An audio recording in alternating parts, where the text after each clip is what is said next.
देवपुर गांव में सर्दियों की शुरुआत हो चुकी थी। सुबह की ठंडी हवा अब लोगों के घरों में भी घुसने लगी थी।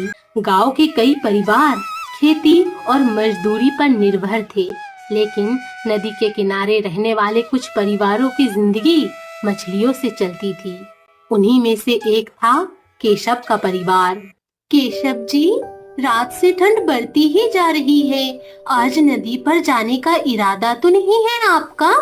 जमुना, घर में अनाज बस 2 दिन का ही बचा है। आज नहीं गया तो कल बच्चों के लिए खाना जुटाना मुश्किल हो जाएगा। लेकिन इतनी ठंड में नदी के पानी में जाना ठीक नहीं है। पिछले साल भी आपको इसी मौसम में कई दिनों तक बुखार था। इस बार मैं संभल कर रहूंगा। बस कुछ अच्छी मछलियाँ मिल जाए तो घर की चिंता थोड़ी कम हो जाएगी। बाबा, आज मछलियाँ ज्यादा मिली तो क्या मेरे लिए गुड़ लाओगे?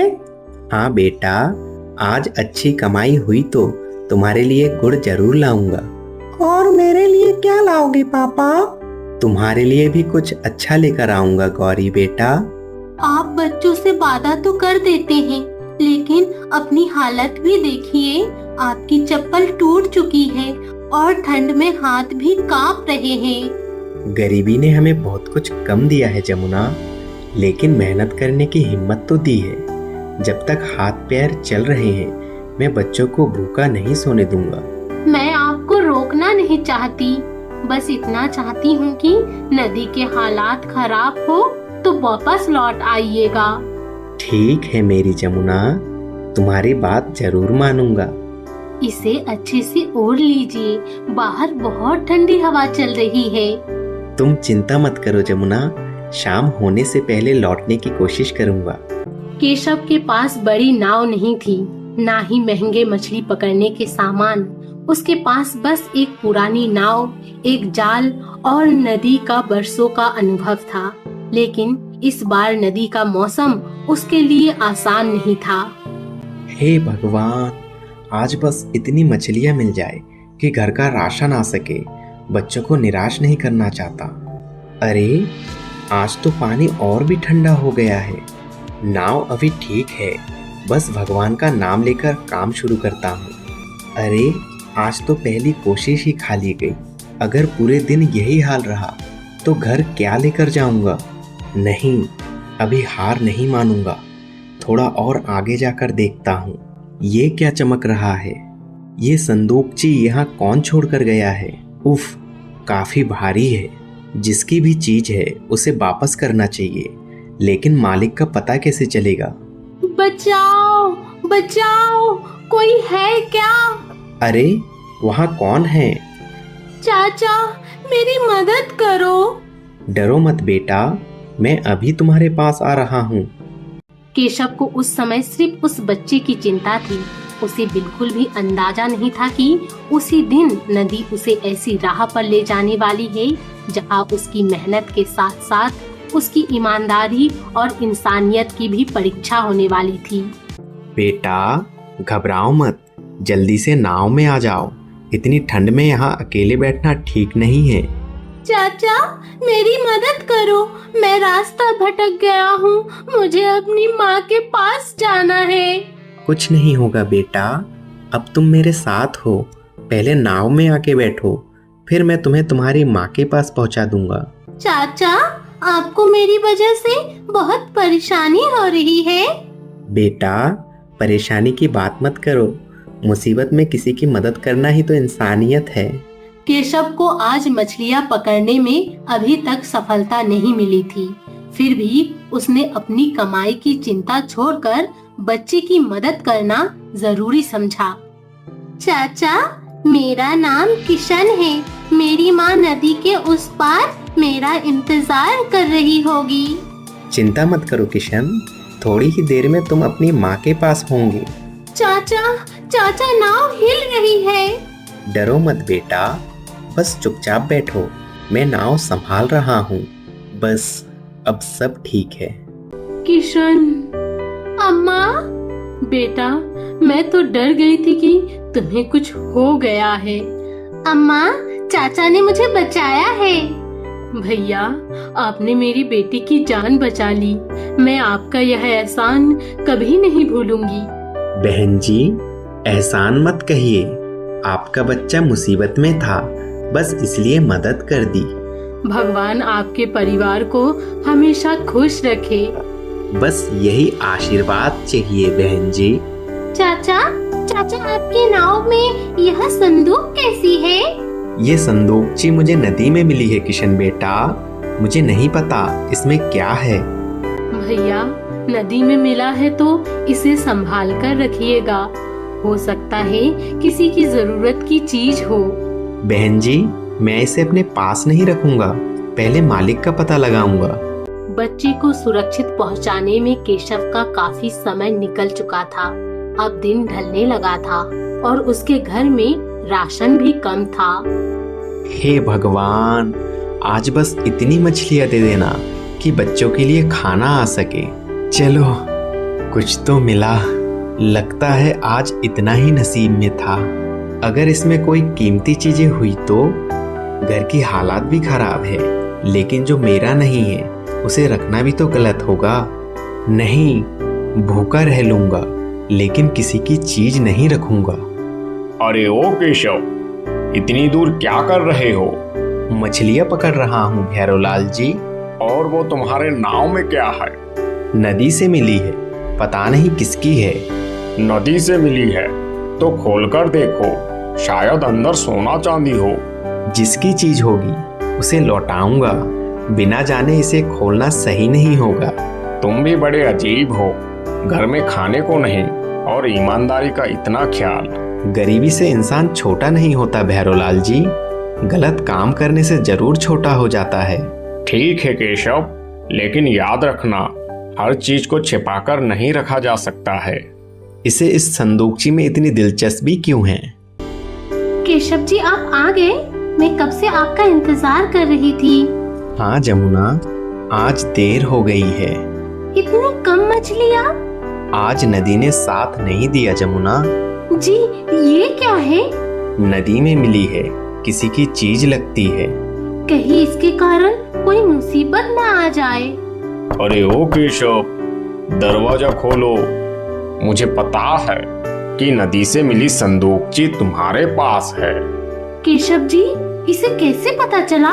मुझे नहीं पता जमुना, लेकिन अब लगता है कि इस संदूकची के पीछे कोई बड़ा राज है।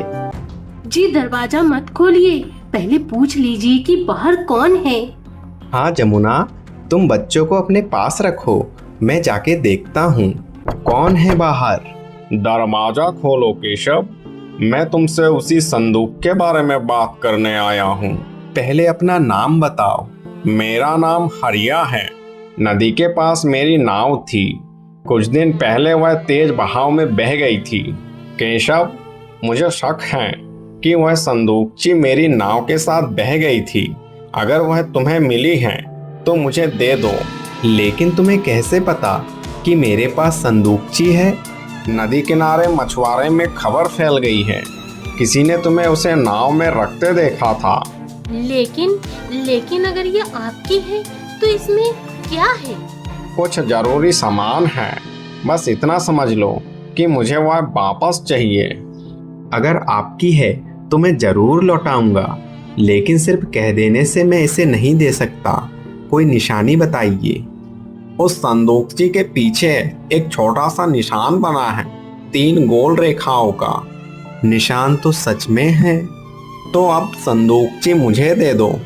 एक बात और, इसका ताला किस चीज का है? वो पुराना ताला है, चाबी मेरे पास नहीं है।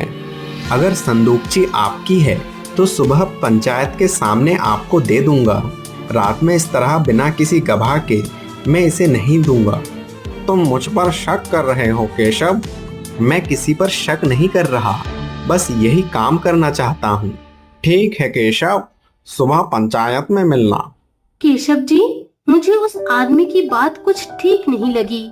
मुझे भी, खासकर जब उसने कहा कि संदूकची उसकी है, लेकिन उसे अंदर की कोई निशानी नहीं पता। तो अब क्या करेंगे?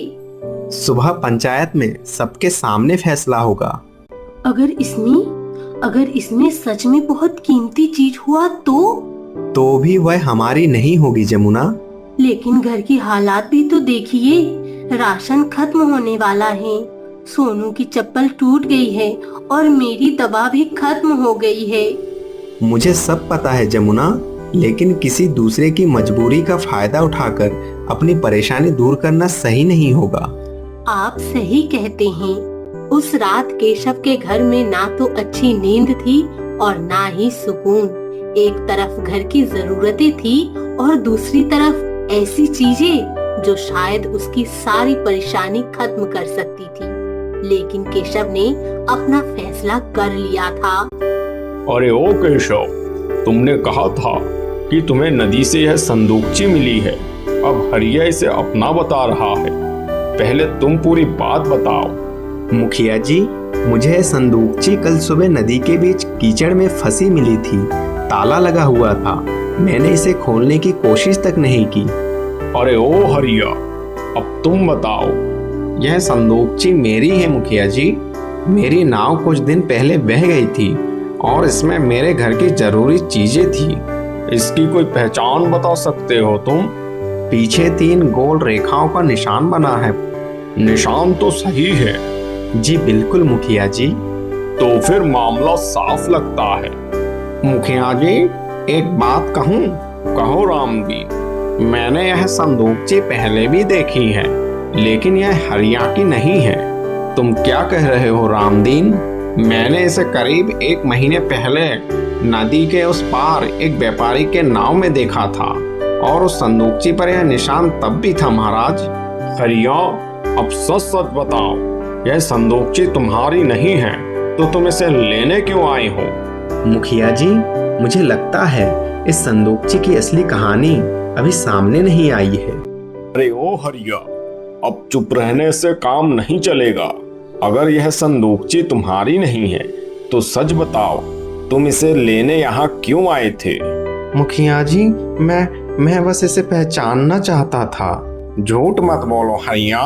मैंने तुम्हें कल रात नदी के रास्ते पर भी देखा था। तुम केशव के घर की तरफ जा रहे थे। हाँ, मैं गया था, लेकिन मेरी नीयत खराब नहीं थी। हरिया, तो फिर तुमने रात में मुझसे संदूकची मांगने की इतनी जल्दी क्यों की थी? अरे ओ हरिया, आखिरी बार पूछ रहा हूँ, सच क्या है? ठीक है मुखिया जी, सच यह है कि यह संदूकची मेरी नहीं है। मैंने इसे नदी में बहते हुए देखा था। तो फिर तुम इसे अपना क्यों बता रहे थे? मुझे लगा इसमें बहुत कीमती चीजें हैं। मैं इसे पाना चाहता था। हरिया, लालच में आकर तुमने पूरे गांव के सामने झूठ बोल दिया। मुझसे गलती हो गई केशव। गलती मान लेना अच्छी बात है हरिया, लेकिन अब असली सवाल यह है कि यह संदूकची किसकी है? मुझे एक बात याद आ रही है मुखिया जी।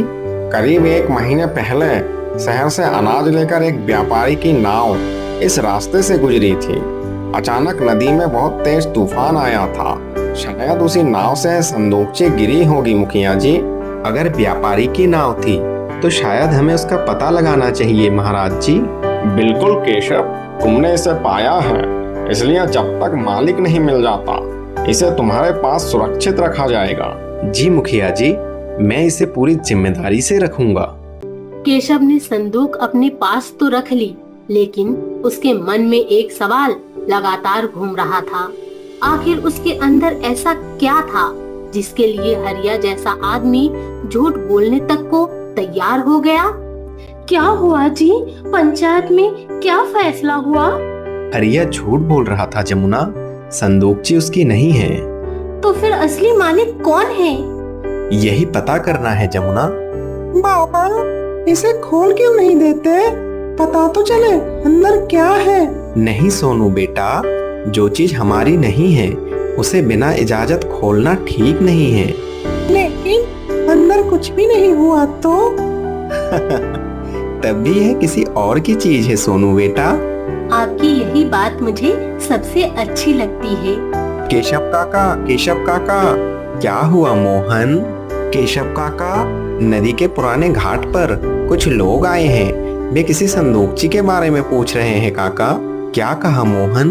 वे कह रहे थे कि उनकी नाव कई दिन पहले तूफान में फंस गई थी। लगता है मालिक का पता चल गया जमुना। लेकिन आप अकेले मत जाइएगा।